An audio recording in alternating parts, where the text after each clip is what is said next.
Kabanata 201. Ang pinuno sa kanila ay ang matanda sa academy, magandang elder, marami na tayong na-encounter na magagaling na apprentice sa pagkakataong ito. Nakangiting wika ng isa sa matanda. Katunayan sa pagkakataong ito, ako ang namamahala sa dinastiyang Ahi habang ang mga kapatid ko ang humahawak sa ibang kaharian. Sino ang nakakaalam na magiging napakabuti ng kapalaran ko? Ang isa pang tumunog sa usapan. Gayunpaman, walang respeto sa rules and regulations ang royals dito. Balita ko naglakas loob silang mag-interlope sa tournament. Bakas sa tono niya ang pagkainis. Wag na, maliit na bagay lang. As long as we get to pick the best fighters, we're good. We don't need to away with them on things like this, mahinahong sabi ng Academy Elder. Biglang nagbago ang ekspresyon ng matanda sa Academy. Mabilis siyang tumingin sa isang tiyak na direksyon. Itong energy signature. Ito ay. Lahat ng naruroon ay isang Academy Master, bawat isa ay isang malakas na agile. Lahat sila ay nakakaramdam ng biglaang pagdagsa ng enerhiya mula sa malayo. Hindi ba ito ang pirma ni Zephyr Khan? Ganyan galit, ganyang karahasan. Anong balak niya? Tanong ng matanda sa Academy. Dapat nating sundin ang kanyang landas. Pagkaraan ng isang segundo, biglang nagbago ang ekspresyon niya, naging conviction. Sa palasyo, maririnig sa buong lugar ang umaatungal na mga reklamo ng ika-9 na prinsipe. Curse that Zephyr, curse him so. Sigaw niya habang hinahagis-hagis lahat ng nasa kwarto niya. He was throwing a big fit, with red eyes to follow from it. Naglakas loob ang kanyang mga katulong at bantay na hindi lumapit. Damn it. Napaiyak na naman siya. Zephyr UB *starred. How dare you take away my number 1 spot? Bawat bulalas ng ginawa sa kanya ni Zephyr noong tournament ay mas lalong nag-aapoy sa kanyang galit. Sa bilis ng kanyang pagpunta, hindi na niya mapakalma ang sarili sa lalong madaling panahon. Pagkatapos ng lahat, ang kanyang nararapat na kaluwalhatian ay ninakaw mula sa kanya. Mula nang matapos ang tournament ang 9th Prince ay hindi na muling nagkaroon ng kalmadong gabi.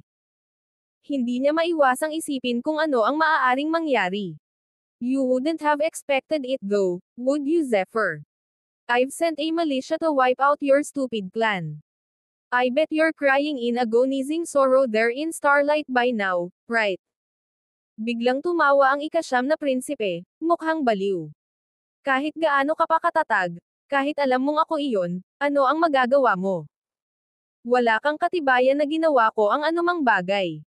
Walang sino man ang makakatulong sa iyo sa pagkakataong ito. Ito ang makukuha mo sa pagtawid sa akin.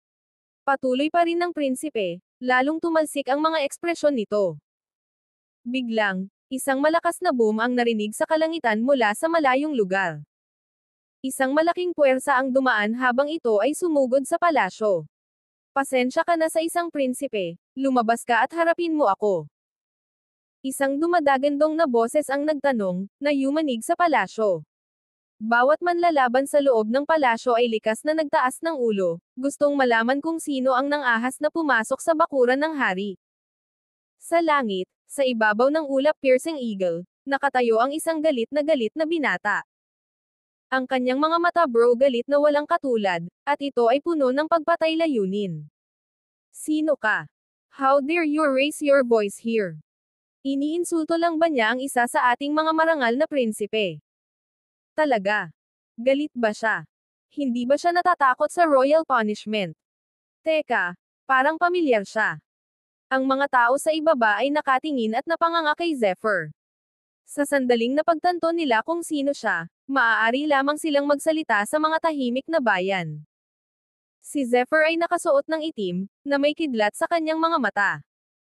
Ang malamig na hangin ay dumaan sa kanyang mga damit, na nagliliyab sa kanyang kasuotan. Naglabas siya ng nakakatakot na palso ng enerhiya. How dare you? Isang malakas na dagandong ang nagmula sa palasyo. Pagkatapos ay sinundan ito ng isang haligi ng liwanag na bumaril sa kalangitan patungo kay Zephyr. Ang kanyang bundok ay sumisigaw sa pagsuwi ng ito ay salubungin ng gayong pagpapakita ng puwersa, nang hihina sa hangin. Kasunod nito, Agad na lumabas ng palasyo ang isang grupo ng mga opisyal ng hari. Lahat silang 5 ay malalakas at makapangyarihang matatanda. Ang bawat isa sa kanila ay naglabas ng isang mahusay na aura, isang mahusay na presensya. Sila ang Ahi Grandmasters. Ito si Zephyr Khan. Napanganga ang mga masters sa sandaling hindi makapaniwala nang makita nila si Zephyr sa ibabaw ng kanyang bundok, na nakabitin sa hangin. Sa puntong ito, medyo kilala na ang karakter ni Zephyr. Pagkatapos ng lahat, siya ang kasalukuyang pinakamahalagang manlalaban sa kaharian, isang apprentice ng isa sa mga Big Five na akademya. Ito ay dahil sa kanya na ang dinastiyang ito ay maaaring lumakas kapag si Zephyr Khan ay lumaki, siya ang magiging tanging tagapagtanggol ng kaharian. Ito ang dahilan kung bakit nabahala ang Grandmasters nang makita ang isang galit na Zephyr Khan sa kanilang pintuan. Zephyr, bakit ka nandito? Kahit na ang papel ni Zephyr ay pambihirang espesyal, ito pa rin ang palasyo ng dinastiya, ang tahanan ng emperador. Upang maprotektahan ang dignidad ng kaharian, ang mga masters ay kailangang mamagitan. Hindi sumagot si Zephyr sa kanya, hindi niya pinansin ang lalaki at iniskan lang ang lugar. Napansin niya ang isang grupo ng mga tao na lumabas upang salubungin siya, kabilang sa kanila ang ika-9 na prinsipe, ang kanyang kasalukuyang pinakakinasusuklaman na kalaban. Ayan ka na. Malamig na sabi ni Zephyr. Zephyr, how dare you? Hindi mo ba alam na ito ang palasyo? Hiling ng prinsipe.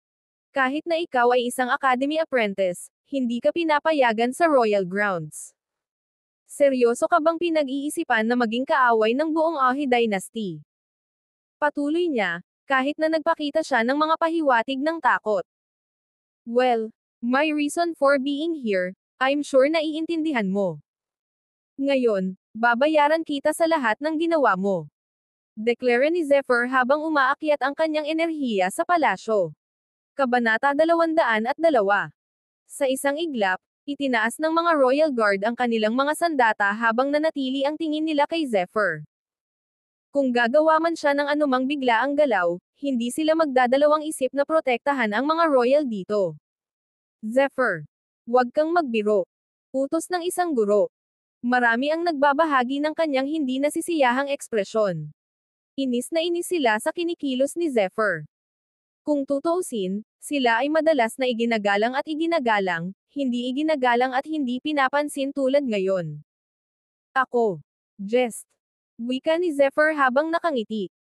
Ibinaling niya ang kanyang nagyayelong tingin sa mga masters, may intensyon na asarin sila. Hindi nyo naman alam kung anong nangyari diba? And yet here you are, blaming me. You old farts. Ang katotohanan na ang mga masters ay hindi nag-abala sa pagsisiyasat sa dahilan ng kanyang pagdating, pagkatapos ay agad na sinisisi siya, ay nagpapahiwatig na malinaw na pinoprotektahan nila ang ika-9 na prinsipe. How dare you? Agresibo ang naging reaksyon ng mga masters, hindi nila matanggap ang tahasang kawalan ng respeto ni Zephyr. Mga kamao lang yata natin ang nakakapag-usap Pang-aasar ng prinsipe. Nang makita ang mapanuksong ngiti sa mukha ng prinsipe ay nagpasiklab ng galit kay Zephyr, ang pagkamuhi niya sa pants ay nadagdagan ng higit pa sa maaaring mangyari. Sa isang iglap, isang flash ng draconic energy ang nabuo. Hindi. How dare you? Walang umasa na magtataas ng sandata si Zephyr para lumaban. Sa totoo lang, wala talagang nakaisip sa bata, kahit na siya ay isang academy apprentice. Kung tutuusin, isa lang siyang lakas ng level 9. Marami ang naniniwala na ang mga nakolektang puntos ni Zephyr ay higit sa swerte, kaysa sa hilaw na kapangyarihan. Ang Ninth Prince lang ang nakakaalam ng totoong kwento, siya lang ang nakakaalam kung gaano kalakas si Zephyr. Kung gaano siya kahusay noong nakikipaglaban siya kay Agils, maaari itong sumama sa pagpatay kay Agils ng level 3. Gayunpaman, hindi siya naniniwala na kaya ni Zephyr na kunin ang 5 Grandmasters. Ito ay dahil silang lahat ay maliksi sa antas 4.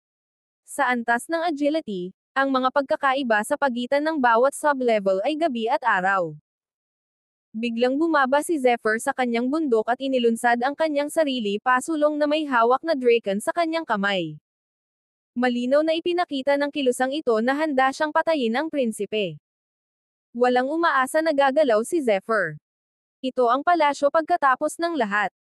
Ang palasyong nagtataglay ng 5 Grandmasters. Kahit isang Agile ay hindi maglalakas loob na kumilos ng hindi makatwiran dito, lalo na ang isang kabataan, lakas ng level 9 na magsasaka tulad ni Zephyr. Ang mga Masters ay hindi nakapag-react sa oras. Hanggang sa naging close si Zephyr ay hindi pa sila nakapag-react. How dare you, Zephyr? Protektahan ang prinsipe. Sabay-sabay na utos ng 5. Nakatayo doon ang prinsipe, natulala at natatakot. Hindi niya inaasahan na sasalakay si Zephyr. Akala niya matatakot si Zephyr sa mga masters tulad ng iba. Kahit na iba ang napatunayan ni Zephyr. Nang sa wakas ay naproseso na niya ang aksyon, binalot na siya ni Zephyr ng bladed energy. Hindi. Sabay-sabay na nag-isip ang 5 master habang nagmamadaling tumulong. Sinadya nilang pigilan ang isang madugong gulo, ngunit sayang, huli na sila. Zephyr, hindi mo ako mapapatay. Mapaparusahan ka. Ang ika-9 na prinsipe ay napasigaw sa takot. Natakot siya. Natakot siya. Alam niyang hindi magdadalawang isip si Zephyr na patayin siya. Kahit na ang isang maharlika ay natatakot sa araw na siya ay mamatay. Tumigil ka. Zephyr. Isang dagandong ang dumating, kasunod si Boxer. Kara-rating lang nila nang ilunsad ni Zephyr ang sarili sa prinsipe. Mabigat ang pagniwi ni Boxer, sobra sa kanya ang mga kinikilos ni Zephyr. Iyon ay ang prinsipe ng dinastiyang Ahi pagkatapos ng lahat. Kahit na si Zephyr ay isang apprentice na ngayon, ito ay dapat na hindi kailanman warranted sa kanya upang kumilos sa ganitong paraan. Kung pinatay ni Zephyr ang prinsipe, gagawa siya ng napakalakas na kalaban. Hindi alintana, tinalikuran ni Zephyr ang utos ni Boxer at nagpatuloy sa kanyang pag-atake. Gayunpaman, sapat na ang paghinto ni Zephyr para magkaroon ng malaking pagbabago sa tubig. Mabilis na sinamantala ng 5 masters ang pagkakataon, na nagpadala ng malaking alon ng enerhiya upang harangan ang pag-atake ni Zephyr. Ang kanilang mga enerhiya ay nagtagpo sa isang malakas na boom, na nagpapadala ng isang shockwave sa kabuuan. Bawat manlalaban sa palasyo ay napalingon sa kanila nang maramdaman nila ang biglaang pagdagsa ng enerhiya. Ang lahat ng uri ng mga labi ay ipinadala sa paglipad sa lahat ng dako. Sa kawalan ng paniwala ng lahat, napaatras si Zephyr ng 10 hakbang o higit pa. Bumagsak si Draken sa lupa, isang malaking bitek ang nabubuo sa katawan nito. Habang nawala ang alikabok, tanging ang 5 master na lang ang natitira, puno ng galit ang mga mukha habang nakatayo sila doon na pinoprotektahan ang ika-9 na prinsipe. Zephyr Khan. Kaaway ka na ng estado. Gaano man kalakas at espesyal si Zephyr, hindi siya ganoon kadaling mapapatawad sa kanyang kataksilan. Kabanata 203. Si Zephyr ay nagdusa mula sa naunang scuffle. Ito ay maaaring ipakita sa mga bahid ng sariwang dugo na nagmumula sa kanyang mga labi. Ang pinagsamang pag-atake ng 5 Agiles ay nasugatan siya ng husto. Kung siya ay mahina, siya ay namatay. Gayunpaman, hindi sumuko si Zephyr. Tinitigan niya ang 9th Prince na may layuning pumatay. Hindi siya magpapahinga hanggat hindi namatay ang ika-9 na prinsipe. Napabuntong hininga si Zephyr, muli niyang itinaas ang kanyang espada, mas hinigpitin ang pagkakahawak dito. Nagtataka lang ang mga tao sa paligid kung bakit ang bangis, galit na galit ni Zephyr. Napabuntong hininga sila habang pinagmamasdan ang pangyayari. Nagawa ng mga Royal Guard na dumating sa oras at napalibutan ang lugar. Hinaranggan nila ang lahat ng entry at exit point. Kahit na sina Boxer at Yang ay hindi nabigyan ng pagkakataong umalis. Damn it! What's happening? Asan si Bruce? Tanong ni Boxer na puno ng pag-aalala ang mukha. Hinding-hindi ko inaasahan ang isang lakas ng level 9 na tutugma sa aming lakas. Higit ka pa sa ginawa mo, kan gayunpaman, ang iyong pag-uugali ay nararapat na ikinagalit namin. Dapat mong pagbayaran ang iyong mga paglabag. Malakas na tawag ng isang guro habang ang kanyang kapwa 4 na masters ay gumagalaw ang kanilang mga ulo bilang pagsang-ayon sa likuran niya. Naglunsad sila ng follow-up na pag-atake na nagpadala ng umuungal na apoy patungo kay Zephyr. Ang pinagsamang lakas ng 4 na Agile ay imposibleng isipin. Pinilit ng pag-atake ang mga taong hindi nasangkapan sa gayong lakas. Kung gusto mo ng away, lumaban ka dyan. Walang ekspresyon na sabi ni Zephyr. Nang matapos siyang magsalita, itinaas niya ang kanyang espada at sumugod sa malayo. How dare he? Tawag ng isang guro. Siya rolled up ang kanyang manggas, conjured stream ng enerhiya, at swipe ito sa Zephyr. Sinalubong ni Zephyr ang kanyang pag-atake kay Draken, na naging sanhi ng isang mahusay na singsing na metal na umalangaw-ngaw. Napaatras silang dalawa ng ilang hakbang, bago muling bumalik sa suntok. Ang gulo nitong lalaking to. Ang galing niya, sobrang galing. Sabi ni Boxer, nanlalaki ang mata habang pinagmamasdan ang laban. Kahit alam niyang wala siyang lakas para makipaglaban sa apat na masters, at siya ay isang agile ng level 3. Kahit na ito ay ngunit isang antas ng pagkakaiba, ang aktwal na pagkakaiba sa kapangyarihan ay gabi at araw. Walang kumpiyansa si Boxer na manalo sakaling makisali siya sa alinman sa mga masters. No wonder naging academy apprentice siya. This powers too miraculous. Talagang lakas lang ang fighter status ni Zephyr at sobrang lakas niya. Anong kapangyarihan? Walang makakalaban sa kanya. Habang nagdedebate ang lahat tungkol sa kapangyarihan ng magkabilang panig, walang nakapansin sa isang malaking barkong pandigma na bumababa mula sa langit. Sa loob nito ay ang mga matatanda at mandirigma ng academy, lahat ay nagmamasid kay Zephyr mula sa malayo. Elder, dapat ba tayong makialam? Tanong ng isang academy warrior. Talaga master, kahit na nasaktan ni Zephyr ang dinastiyang Ahi, isa pa rin siya sa atin. Isang apprentice. Paano tayo uupo at panoorin siyang binyo-bully ng ganito? Isa pang tumunog. Hindi pa lang. Gusto kong makita kung gaano karaming sorpresa ang maibibigay sa atin ni Zephyr, mahinahong sabi ng matanda. Ang kanyang mga mata ay nagtataglay ng kuryusidad at papuri. Biglang nawala si Zephyr na tinulungan ng kanyang mga kuryente. Hindi makapag-react ang guro nang muling lumitaw si Zephyr sa kanyang harapan. Sa isang iglap, dumaloy ang isang stream ng bladed energy. Hindi. Sabi ng Agile habang tinatangka niyang itaas ang kaliwang kamay para harangan ang pag-atake. Umalis na kayo. Umungol si Zephyr, kumikinang ng maliwanag ang ron sa kanyang noo. Habang dumadaloy ang kuryente sa kanyang mga ugat, nakikita at nararamdaman ni Zephyr ang halos anumang minuscule na paggalaw, na para bang ang oras ay bumagal ng isang binga. Hinugot niya ang kanyang espada at tila kidlat ang kanyang talam. Sa ganitong estado, matamlay at mabagal ang galaw ng kanyang kalaban. Inilabas ni Zephyr ang kanyang sandata, na nagpatuloy sa kanyang pag-atake. Hindi. Sabi ng isa pang master, mabilis na ipinatawag ang kanyang lakas para madaig si Zephyr.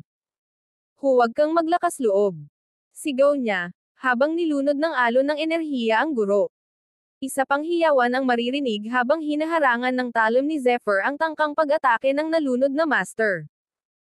Ito ay isang mahusay na pag-atake, isang kung saan ang enerhiya ni Zephyr ay hindi maaaring pagtagumpayan ng mahusay. Ang lakas ng loob niya. Sabi ng nagtatanggol na guro habang pinagmamasdan ang bladed energy. Biglang nagbago ang ekspresyon niya mula sa pag-aalala tungo sa isang nakamamatay na layunin.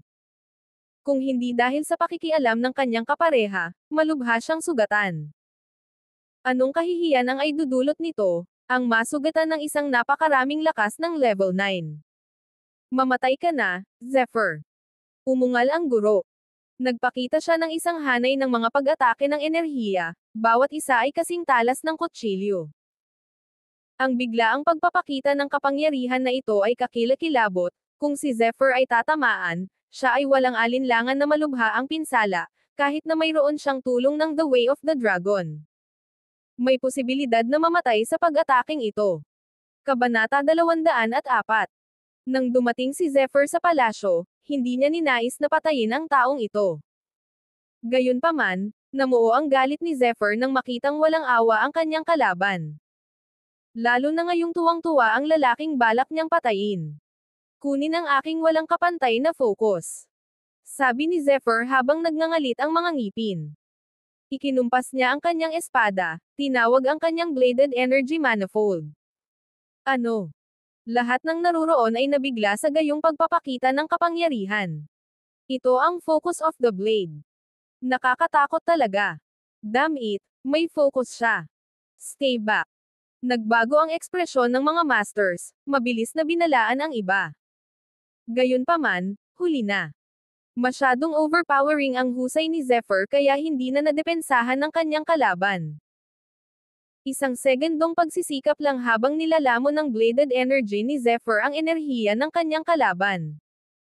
Hindi nagtagal, nakahanap ito ng daan patungo sa katawan ng guro. Tumigil ka. Isang matandang boses ang umalangaw-ngaw. Pakiramdam ni Zephyr ay nagsimulang bumagal ang kanyang buong katawan pagkatapos. Sino ito? Isip niya, habang pakiramdam niya ay paralisado ang kanyang katawan. Isang malakas na kapangyarihan ang kumaway. Isang malakas na manlalaban ang lumitaw. Ang kanyang presensya ay inihayag. Iniisip ni Zephyr kung nagpakita na ba ang pinakamalakas na guro. Siya lamang ang maaaring magkaroon ng gayong imposibleng kapangyarihan. Away. Sigaw ni Zephyr. Anuman, hindi atras si Zephyr sa ilalim ng ganoong pressure. Binuhat niya si Draken, umaasang itutuloy ang kanyang pag-atake. Isang kakilakilabot na sigaw ang maririnig habang ang mga braso ng guro ay hiniwa, ang kanyang dugo ay tumalsik mula sa kanyang bangkay. Gayunpaman, si Zephyr ay nataman din ng lakas ng guro. Tinamaan siya nito ng parisukat sa dibdib. Lumuwa si Zephyr ng isang subo ng sariwang dugo, nakaramdam ng sakit na hindi katulad ng iba. Mabilis siyang umatras pagkatapos. Bagaman, pinilit niyang tumayo. Isang malakas na suntok ang ginawa niya. Kasunod nito, nagpakita ang isang silweta, at ito ay kahawig ng kidlat. Mabilis siyang sumugod sa naghihingalong guro, mabilis na pinindot ang kanyang mga pressure point, na huminto sa pagdaloy ng dugo. Pinandilatan niya si Zephyr. Tama si Zephyr, ito ang Master of the mga Master. Nagalit siya. Talagang galit na galit. Zephyr Khan. You're bold. How dare you come to the palasyo, manggugulo. Bulalas ng guro. Nang muli niyang tingnan ang walang armas na kasama ay lalong tumindi ang galit nito. Siya ay isang agile ng level 5, isang treasured personnel ng dynasty. Kahit na ang mga prinsipe ay hindi kasing halaga niya. Paanong hindi siya magagalit? Zephyr Khan. Ang pag-enroll mo sa Boundless Academy bilang apprentice ay isa sa kaluwalhatian at paggalang, kahit ako ay yumuyuko sa iyo. Sabi niya. Ngunit ang iyong kasalukuyang mga aksyon ay hindi mapapatawad. Napilayan mo ang isang Ahi Grandmaster. Kahit gaano ka kalakas, dapat kang magbayad. Ipaliwanag mo ang iyong sarili. Hiling ng guro. Nagyayelong malamig ang kanyang tono, at ang kanyang mga mata ay may galit. Hindi ka pani-paniwalang mabigat ang enerhiyang ibinubuga niya, na nakakatakot sa lahat sa paligid. Elder, walang laban si Zephyr kay Master Sean Lee. Dapat ba tayong makialam? Tanong ng isang Academy apprentice. Si Sean Lee ang Master of Masters. Huwag muna ngayon. Bigyan natin ito ng sandali, sagot ng matanda. Ang kanyang curiosity kay Zephyr ay sumikat, na nagpapakita ng ngiti sa kanyang mukha. Isang makapangyarihang focus, agile techniques, at malakas na katawan. Gusto kong makita kung ano pa ang inihanda ni Zephyr para sa atin, patuloy niya. Bagamat ang mga diskarteng ipinakita ni Zephyr ay wastong kahanga-hanga, naramdaman ng elder na parang may maya-alok pa si Zephyr. Kinuha ni Zephyr ang kanyang espada, pinasadahan ito sa lupa. Pagkakapilat nito habang naglalakad siya pasulong. Siya ay lubos na kalmado, ngunit pinanatili niya ang kanyang malamig na titig. Walang nag-abalang mag-imbestiga o magtanong kung bakit niya ito ginagawa. Tila kay Zephyr, na ang dignidad ng hari ay higit na mahalaga kaysa anupaman, kahit na ang Khan ay halos nawasak. Kung hindi siya bumalik ng mas maaga, wala nang natitirang ebidensya. Gayunpaman, nadama ni Zephyr na kahit na may ebidensya, hindi ito magbabago ng malaki. Naisip niya ang napalitan niyang pendant pabalik sa tournament. Kumpiyansa siya na isa itong kilos na Ahi. Nangangahulugan ito na ang Ahi ay nagtrabaho sa mga anino para sa kanilang sariling kapakinabangan. Nangangahulugan din ito na ang mga Ahi ay nagmamalasakit lamang sa kanilang sarili, hindi nila kailanman titigan ang mga magulong mamamayan. Kaya ito ang binibilang para sa royalty, ha? Napaisip si Zephyr habang namumuo ang galit sa kanya. Nagdagdag lang ng langis sa apoy ni Zephyr ang mapang asar na hitsura ng kawalang interes sa mukha ng Ninth Prince at Shonli. Hindi ako magdadalawang isip na sugpuin ang isang rowdy prodigy na walang respeto sa royals. Malamig na sabi ni Sean, nababanas ang galit niya. Ha ha ha. Tawa ni Zephyr. Kel. You mean kill, right? Good luck. Patuloy niya. Damn it. Bakit kailangan niyang mangasar kay Shonli? Nakasimangot na sabi ni Boxer. Ang kanyang nakakuyom na mga kamao ay nagpahayag ng kanyang pag-aalala. Damn it all. Sabi ni Yang. Kahit na hindi niya mapigilan ang kanyang sama ng loob sa royals. Gayunpaman, ang nakitang kakaiba ng lahat ay ang kakayahan ni Zephyr na tumawa sa ilalim ng mga ganitong pagkakataon. Ano ang gusto niya dito? Kabanata 205.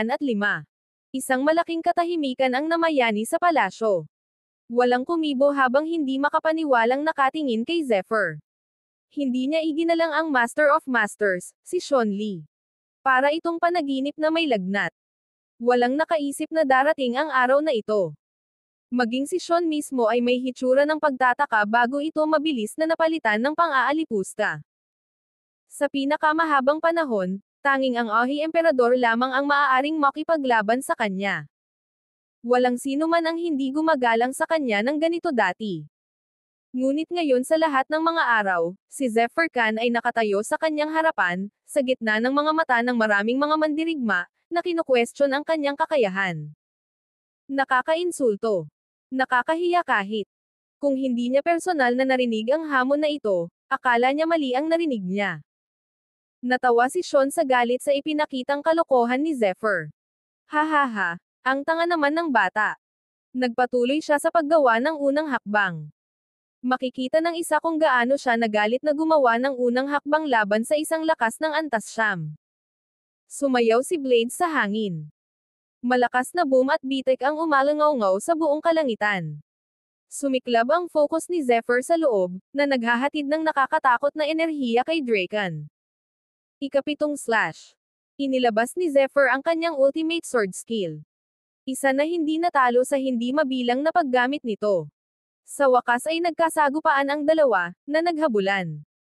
Ang bawat manlalaban sa paligid ay nakatitig lamang, ang ilan ay nakalimutang huminga, pinipinta ang kanilang mga mukha na pula. Ito ay isang laban sa pagitan ng pinakamalakas na manlalaban sa dinastiyang Ahi, at isang kababalaghan mula sa isang maliit, malayong bayan. Parehong master sa kanilang sariling karapatan. Gayunpaman, ang mga pagkakaiba sa kapangyarihan ay bilang gabi at araw. Paanong ang lakas ng level 9 ay makakalaban sa isang agile ng level 5? Bahagya pang iwinagayway ni Sean ang kanyang manggas, ngunit ramdam ni Zephyr ang biglang pagdagsa ng bladed energy na dumarating sa kanya. Pinipigilan niya ang kanyang espada, bagamat iniwan nito ang kanyang braso sa bahid ng sakit at pamamanhid. Ha! Sumigaw si Sean, ipinadala ang isang palad laban kay Zephyr. Isang palad na may dalang alon ng lumiligid na enerhiya. Sa sandaling ito, ang espasyo sa kanilang paligid ay lumibot at umikot na para bang nag-react ito sa biglaang pagsabog ng kapangyarihan ito ay parang ang hangin mismo ay tumigas sa lugar. Naranasan ito, hindi nag-atubili si Zephyr na iwasan ang pag-atake. Gayunpaman, ang bilis ng pag-atake ni Sean ay masyadong mabilis at sobrang galit. Kumaway ito na parang kometa, mabilis na dumapo sa katawan ni Zephyr. Isang malakas na kaluskos ang narinig, at naramdaman ni Zephyr ang paggulong ng kanyang kaloob-looban dahil sa sakit ng kanyang katawan. Pakiramdam niya ay binasag siya ng bundok, naging sanhi ito ng pagluwa niya ng mga subo ng dugo mula sa kanyang bibig. Ang mga pagkakaiba sa kanilang mga antas ay masyadong malaki. Ang isang agile ng battle power ng isang level 5 ay hindi tugma para sa isang strength ng level 9. Hinding-hindi may pagtanggol ni Zephyr ang lakas ni Sean. Malakas ka. Hindi katakataka na ang isang karaniwang agile ng level 4 ay mahihirapan sa iyo. Mahinahong sabi ni Sean na may mga tinging may hinala. Gayunpaman, ang hitsura na ito ay ipinarace din sa layunin ng pagpatay. Pagkatapos ng lahat, hayagang ipinakita ni Zephyr Har ang kanyang pagkamuhi sa kanyang kaharian. Isa siyang taksil na iwan si Sean na walang pagpipilian kundi itapon siya. Kung hindi, walang alinlangang magdadala si Zephyr ng higit na pinsala sa dinastiyang Ahi. Alam ni Sean na kailangan niyang itapon si Zephyr ngayon, kung hindi, tiyak na gagawin siya ng Academy na maging isang malakas na kaaway, hindi, isang powerhouse sa mundong ito. Bagamat si Zephyr ay isang Academy apprentice, naramdaman ni Sean na kung hahawakan niya ito ng tama, kahit na ang Academy ay papayagan siya ng ilang pagkakataon. Nang maramdaman ang hangarin na pagpatay ni Sean, ngumiti si Zephyr ng pilit. Akala niya ay wala ng paraan ngayon. Napabuntong hininga si Zephyr, kinuyam ng mahigpit ang kanyang kamao. Wala siyang balak sumuko. Matanda ka lang, yun na. Iyon na lang ang meron ka, matanda. Sigaw ni Zephyr. Ginawa ni Sean ang kanyang sarili na isang kaaway ni Zephyr, kaya't wala siyang makikitang kagandahang loob mula sa bata. Talaga bang sinusubukan ng batang ito na galitin siya ng buong Ahi? Naisip ni Boxer. Alam niyang hindi na ito trivial na away sa pagitan ni Zephyr at ng Royals. Wala siyang magawa kundi manood. Paralisado ang aura ni Sean. Naging dahilan ito upang magtanong ang lahat, paano makakayanan ng isang maliit na lakas ng antas siyam na tulad ni Zephyr ang sumasaklaw na masa ng kapangyarihan ni Sean. Sobra na kaya siya nakipagbugbugan sa kanya. Ano man ang kaso, malinaw na labis na ikinagalit ni Zephyr si Sean Lee. Kabanata 206. Tama na sayo. Sigaw ni Sean, biglang nagningning ang katawan niya. Sa isang iglap, nasa harapan na niya si Zephyr. Ang bilis naman. Napaisip si Zephyr. Nagiging seryoso na siya. Habang papalapit sa kanya si Sean, dinala niya ang isang suntok kasama niya, isang suntok na puno ng gamulong na enerhiya, ang bigat nito ay parang isang maliit na burol. Ang mahabang buhok ni Zephyr ay lumilipad pabalik, ang kanyang katawan ay inangkop ang sarili upang tanggapin ang suntok na ito, ang kanyang mga kalamnan ay nagkontrata at nanigas.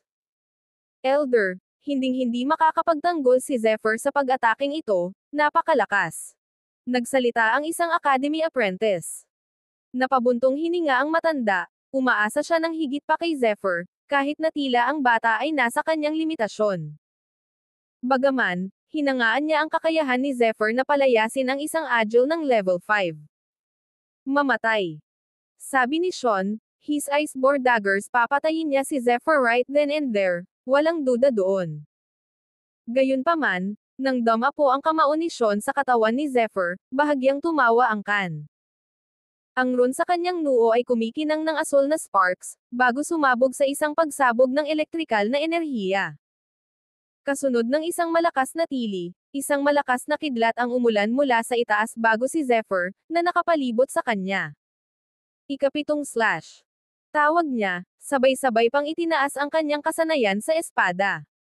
Gayunpaman, sa pagkakataong ito ay hindi siya umasa sa kanyang unbeatable focus na nag-iisa, mayroon itong lakas ng kidlat na nakaugnay. Isang malakas, walang kapantay na pag-atake. Ang kanyang bladed energy ay walang kapantay ngayon. Kahit si Sean Lee ay hindi maitago ang kanyang pagkagulat at pagkamangha sa biglaang pagsabog ng kuryenteng ito. Biglang may kumaway ng pamamanhid mula sa kamao ni Sean, ikinulong siya sa pwesto. Bagamat ito ay isang segundong reaksyon, ang matalas na sentido ni Zephyr ay sumalubong dito. Bagamat hindi pa nakakabisado ni Zephyr ang kanyang mga kakayahan sa kuryente, sapat na ito para bigyan siya ng espasyo laban sa pag-atake ni Sean. Itinaas ni Zephyr ang kanyang kanang paa, nagdulot ng isang malakas na sipa na dinagdagan ng kanyang kapangyarihan. Sa biglaang pagkidlat, si Zephyr ay naghatid ng isang napakalakas na sipa kaya nagpa-atras si Sean. Ito ay medyo isang tanawin para sa mga nanonood. Walang makakaintindi kung gaano kalakas ang sipa ni Zephyr, walang iba bukod kay Sean mismo. Huffed Sean, at may yelong liwanag na bumalot sa kanyang mukha. Kahit na sa kanyang antas, natagpuan ni Sean ang kanyang sarili na nahihirapang makayanan ang sipa ni Zephyr. Nanginginig ngayon ang buong katawan niya sa suntok. Ito ay isang malakas na sipa, isa na lubhang nakaapekto sa kanya. Ibinahagi rin ng iba ang ekspresyon ni Sean ng pagtataka, pagkamangha, at pagkalito. Malapad at nakanganga ang kanilang mga bibig. Nakaluhod pa nga ang ilan sa mga masters, nanginginig sa pag-atake. Talaga bang pinabalik ni Zephyr si Sean Lee na may sipa? Ha ha ha. Tumawa ang Academy Elder, nakatayo pa rin sa langit sa itaas. Habang siya ay tumatawa, ang mga apprentice ay nakamasid lamang sa pagkamangha. Zephyr Khan, siguradong puno ka ng mga sorpresa. Good. Good. Pinuri ng matanda. Noong una, gusto niyang tumulong, ngunit mabilis siyang natigilan sa ganting atake ni Zephyr. Ito ay isang sorpresa, ngunit hindi isang hindi ka nais-nais. Nang makita ang pagtaas ng kuryente sa paligid ni Zephyr, nagtaka itong tumingin sa Elder. Ang elektrikal na enerhiyang ito ay hindi partikular na malakas, hindi pa rin sa kasalukuyang antas ni Zephyr. Bagaman, kapag bumuti ang kanyang antas at istasyon, walang alinlangan na ito ay isang kakaiba at makapangyarihang pamamaraan. Isip ng matanda. Gayunpaman, si Sean Lee ay ganap na galit. Masyado siyang pabaya kanina. Hindi niya inaasahan ang ganoong sabog ng enerhiya mula sa batang Khan. Ang pag-ataking ito ay nagpahiya sa kanya. Zephyr Khan. Papatayin kita. Mamamatay ka ngayon. Angal niya. Sa isang iglap, naramdaman ni Zephyr na muling tumigas ang hangin sa paligid niya. Bago pa siya makapag-react, isang malakas na bagzo ng enerhiya ang dumating at bumalot sa paligid niya. Mabilis na iniskan ni Zephyr ang kanyang paligid, at nakita niyang tumatakbo palayo ang ikasyam na prinsipe na nagngangalang Aiden Lee. Mukhang sa wakas ay nagsimula na siyang matakot kay Zephyr Khan. Laking pasasalamat ni Aiden, na siyang ninth prince, na nasa tabi niya si Sean. Kung hindi dahil sa hitsura ni Sean, nag-alinlangan siyang mapipigilan ng ibang mga masters ang pag-atake ni Zephyr. Biglang, isang alon ng enerhiya ang bumulwak, patungo kay Zephyr. Isang malakas na suntok ang patungo kay Zephyr. Kabanata 207. Galit na galit si Sean. Wala na siyang dahilan para magpigil, pinakawalan niya ang buong kaliskis ng kanyang kapangyarihan. Ang isang agile ng level 5 ay isang kakilakilabot na kalaban. Sa pagharap sa buong pag-atake ni Sean, walang pagkakataon si Zephyr na ipagtanggol ang sarili. Malapit na siyang gawing sandbag at abusuhin ni Sean. Habang dumarating ang mga suntok, umuubo na lang si Zephyr ng subo ng dugo. Ang kanyang katawan ay tinamaan sa isang hindi maisip na sakit na iniisip niya kung ang kanyang mga buto ay nagiging pulbos. Isang malakas na kaluskos ang narinig ng dumapo ang kanang kamao ni Sean sa ibabaw ng ulo ni Zephyr, na pilit siyang pinaupo sa lupa. Ang dakilang kapangyarihan na sumunod ay gumawa pa ng isang malaking kanal mula rito. Napabuntong hininga si Sean habang dahan-daang lumalapit sa kanal. Malamig ang ekspresyon niya. Sapat na ang hampas na iyon para pilayan si Zephyr. Plano ni Sean na tapusin siya, right then, right there. Nagpatuloy si Zephyr sa pagluwa ng mga subo ng dugo. Masyadong malakas ang pag-atake ni Sean, at napinsala nito ang kanyang kaloob-looban. So, ito ang kapangyarihan ng isang agile ng level 5, ha? Napangiti si Zephyr habang nakangiti. Si Sean ay maliwanag na nagtataglay ng mga kapangyarihan na lampas sa karaniwang agility ng level 5. Di ako matatalo. Si Aiden Lee, ang ikasyam na prinsipe, ay hindi pa rin patay. Kung mamamatay ako dito, mapapawi ang Khan.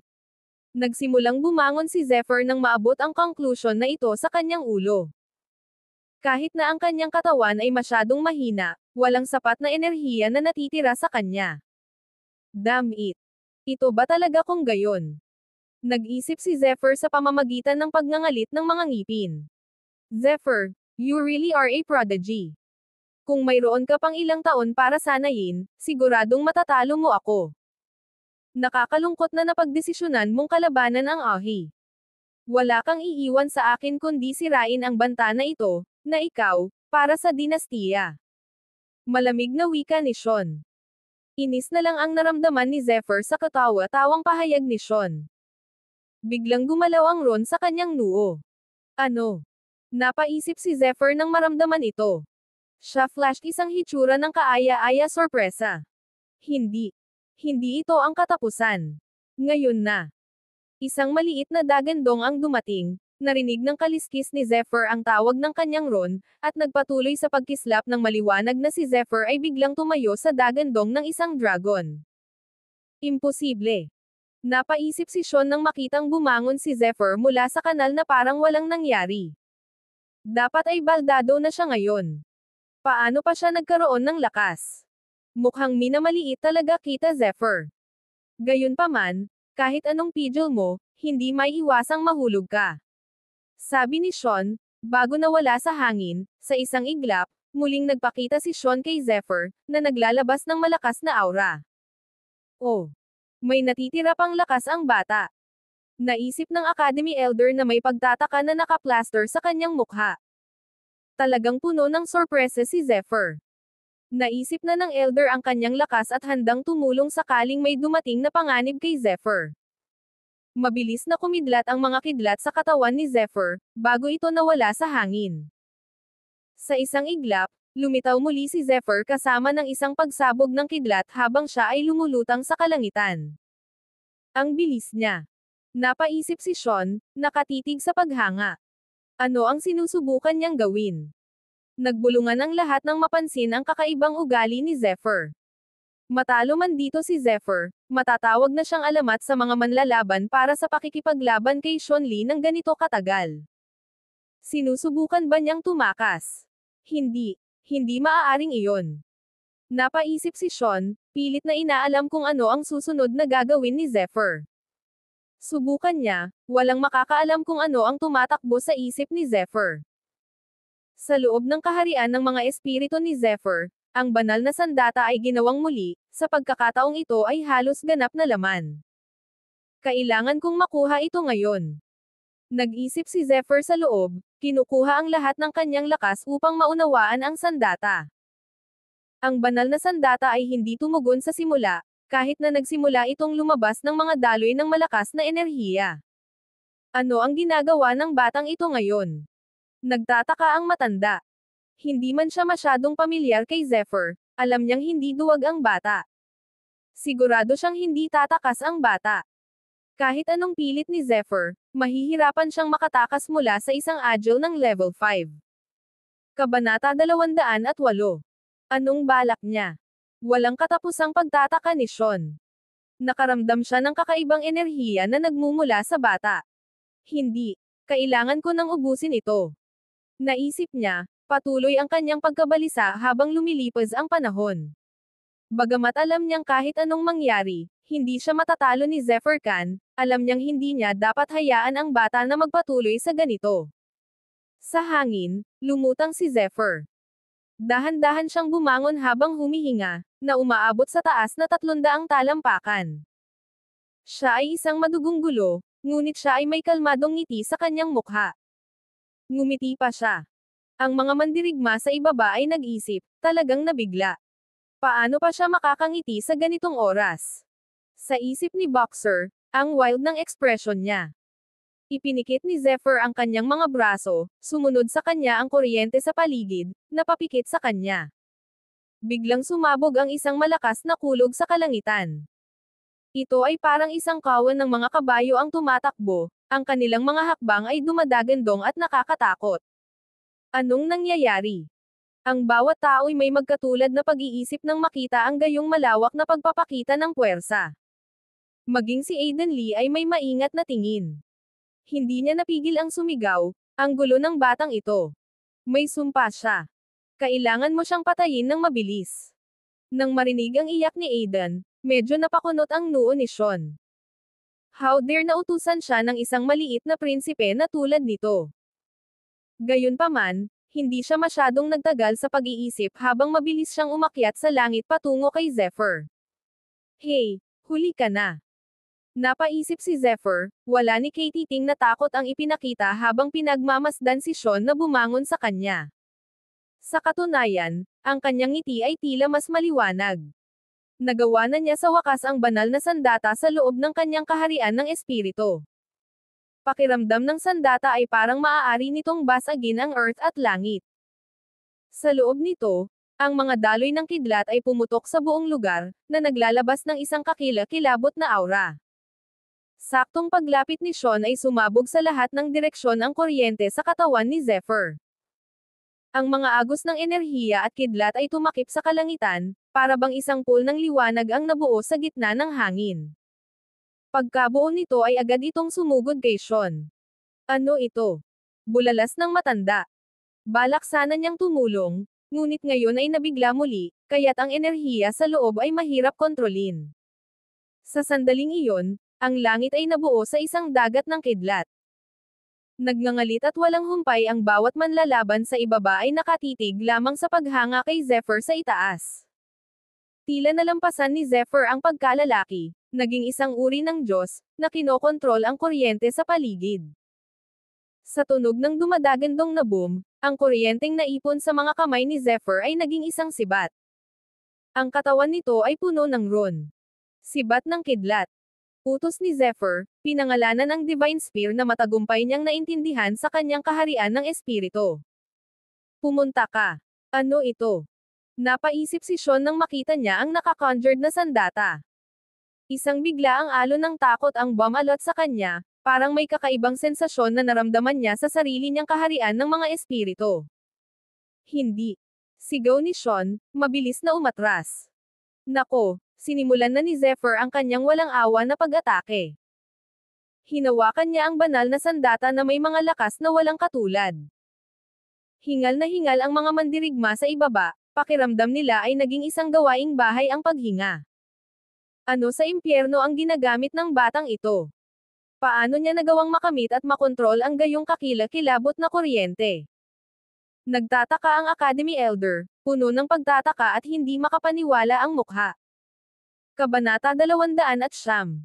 Kailangan kong lumayo. Napaisip si Sean, nagdesisyon. Mabilis siyang tumakas, napuno ng takot ang mukha. Ang bilis niya ay kasing bilis ng hangin nang dumausdad siya pabalik sa lupa. Ramdam na ramdam niya ang bonggang lakas ng sibat. Nako, huli na si Sean para makatakas. Paano kung matikman mo ito? Sumigaw si Zephyr, habang ang spear ay bumaril na parang agos ng liwanag, at umiikot patungo kay Sean Lee. Alam ni Zephyr na maaaring patayin siya ni Sean Lee kanina kung mahina siya. Kaya naman hindi nakipagsapalaran si Zephyr sa kanya. Kahit na si Sean ay isang tapat na opisyal ng korte, si Zephyr ay hindi magpapakita ng anumang awa sa kanya. Kung maglalaban sila, dadalhin niya ito hanggang dulo. Ang lightning spear ay bumaril sa kalangitan na parang kidlat patungo kay Sean, patuloy na tumitili at tumitibok ng kuryente. Ang bilis ng kidlat nito ay sobra para kay Sean, at alam niyang malapit na nitong mahanap ang target nito. Hindi. Sigaw ni Sean, naramdaman ang paglapit ng mga sandata. Hindi. Tumakas ka. Napasigaw bigla ang matanda. Nako, huli na. Mamatay. Dumura si Zephyr sa sandaling iyon, isang malaking kapangyarihan ang sumabog sa buong kalangitan na may nakakabinging boom, na yumanig sa lupa at langit. Nagpadala ito ng hindi mabilang na shockwave sa buong kabisera, at nagpadala ito ng mga bato at mga labi na lumilipad sa lahat ng dako. Ang ilang mga maharlikang gwardya ay naalis pa sa kanilang mga paa mula sa pag-ataking ito. Hindi man lang nila nagawang sumigaw ng tulong bago nilamon ng nakakakilabot na galit. Pakiramdam ko, ang kabisera ay malapit nang gumuho sa ilalim ng matinding nakakakuryenteng kapangyarihan, na parang isang Diyos mismo ang bumaba at hinampas ang royal seat. Ang hindi mabilang na mga bitek ay nagsimulang masugatan ang lupain sa mga apoy ng kuryente, na umaabot sa daan-daan kung hindi libu-libong talampakan. Sa panunood ng eksena, maging ang langit mismo ay hindi nakaligtas sa gayong mapangwasak na pag-atake. Totoo rin ito para sa barkong pandigma ng Academy dahil tumagal ito ng ilang hit nang magsimula itong bumaba pababa. Kung hindi dahil sa naunang utos ng Elder na umalis, ang barkong pandigma ay walang alinlangan na sisiw. Anong kapangyarihan? Anong kakilakilabot na kapangyarihan? Ang lahat ng mga mandirigma sa ibaba ay walang salita. Nakatitig lang sila sa pagkamangha. Ang lightning spear ni Zephyr ay isang tunay na sandata, na kayang pabagsakin ang sinumang kalaban. Dahil sa kapangyarihan nito, nayanig ang lahat ng mandirigma sa kinatatayuan nila. Walang kapantay ang batang ito. Napabuntong hininga si Boxer, nakatitig kay Zephyr. Kahit na ang karaniwang kalmado at walang malasakit na siyang ay hindi maitago ang kanyang nagulat na ekspresyon. Ito ba ay tunay na kapangyarihan ng isang lakas ng antas siyam? Nakakatakot ang batang ito. Napabuntong hininga ang matanda. Maging siya ay kailangang mag-ingat sa paligid ni Zephyr Khan. Sa wakas, nagsimulang umayos ang mga bagay-bagay.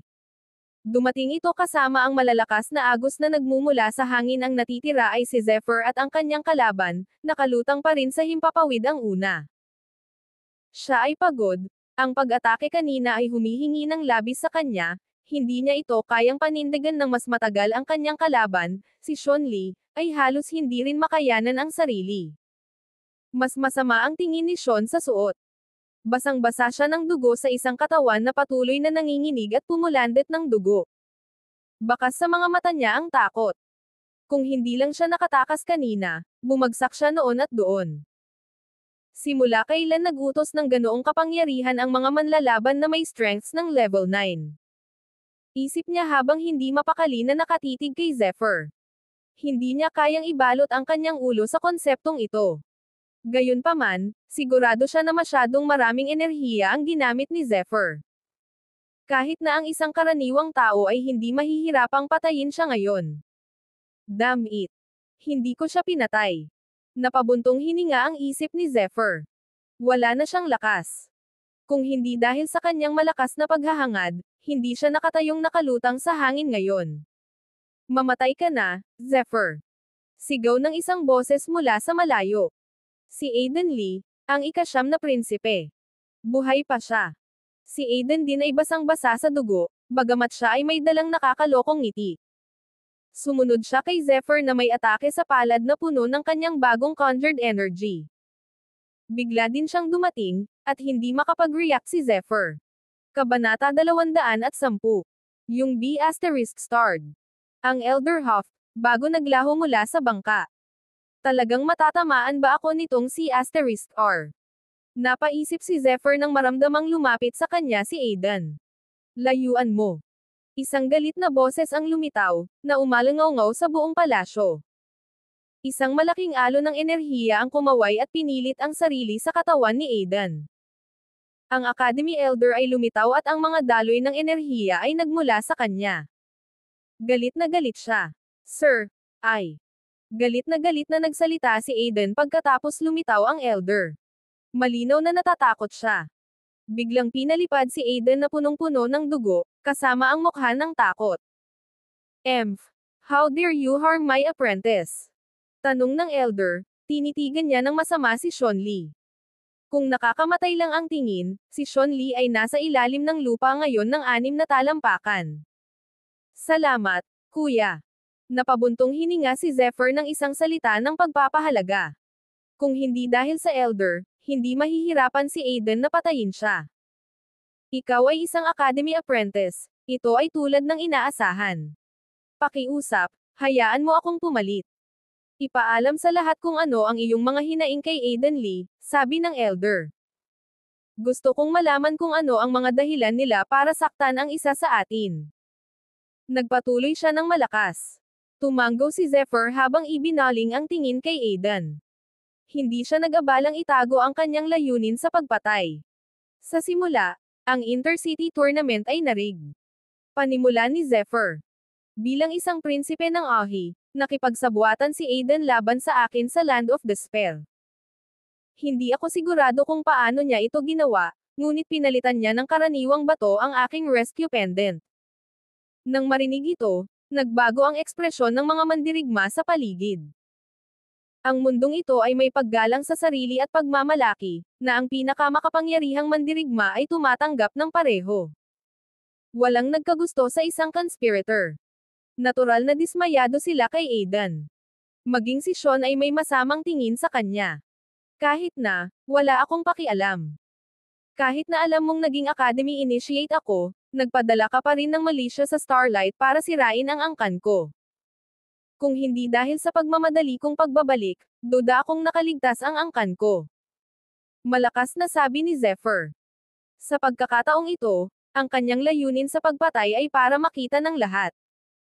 Maging ang ibang mga manlalaban ay nagpakita ng matinding paghamak kay Aiden nang sa wakas ay napagtanto nila kung bakit magiging handa si Zephyr na dalhin ang laban sa Royals. Ito ay naiintindihan na ang mga aksyon ni Aiden Lee ay hindi mapapatawad. Maging si Sean mismo ay hindi na itago ang hiya at pagkadismaya. Nag-iisang ginawa ni Aiden na kaaway ni Zephyr Khan ang Royals. Anong uri ng presyo ito? Walang limitasyon ang potensyal ni Zephyr, at narito siya, hindi bilang isang kaibigan, kundi bilang isang kaaway. Nawalan pa sila ng agile ng level 4 na Grandmaster dahil dito. Ang lahat ng ito ay dahil si Aiden, ang ikasyam na prinsipe, ay isang masakit na talunan. Nang umabot na sa kumukulo ang galit ng lahat, lumuhad si Aiden at nagmakaawa. Zephyr, I'm sorry. Ako talaga. Kasalanan ko ang lahat. Masyado akong nahuli sa lahat ng ito. Patawarin mo ako, please. Tao lang ako. Nang makitang dumating si Aiden sa puntong ito, nagulat ang lahat. Siya ay isang prinsipe pagkatapos ng lahat, para sa kanya na piliin na lumuhad at magmakaawa, ay karaniwang nakakahiya sa buong dinastiyang Ahi. Maging si Sean ay hindi na itago ang hiya at pagkamuhi. Sinubukan niyang iligtas ang dignidad ng Maharlika, ngunit ngayon, sa pamamagitan ng mga aksyon ni Aiden, ay walang kabuluhan.